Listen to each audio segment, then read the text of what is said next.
आणि आज सभागृहाचे कामकाज सुरू होताच राज्याचा आर्थिक अहवाल सादर झालाय। राज्याची अर्थव्यवस्था 7.6% वाढेल असा अंदाज या अहवालामध्ये व्यक्त झालाय। दरडोई उत्पन्नामध्ये महाराष्ट्र देशात 6व्या क्रमांकावर असल्याचा उल्लेख या अहवालामध्ये आहे। पावसाळी अधिवेशनात अर्थमंत्री आणि उपमुख्यमंत्री अजित पवारांनी हा अहवाल सादर केला।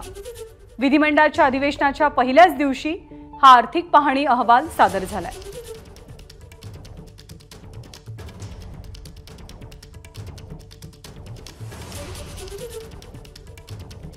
निवडणुका असल्यामुळे पूर्ण अर्थसंकल्प सादर झालेला नव्हता आणि या पावसाळी अधिवेशनामध्ये सरकारकडून पूर्ण अर्थसंकल्प सादर केला जाईल।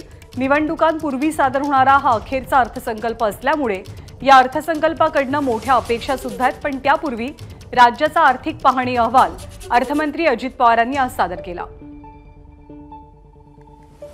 यातली काही ठळक वैशिष्ट्य म्हणजे दरडोई उत्पन्नामध्ये महाराष्ट्र देशात 6व्या स्थानावर आहे आणि राज्याची अर्थव्यवस्था 7.6% वाढेल असा अंदाज आहे।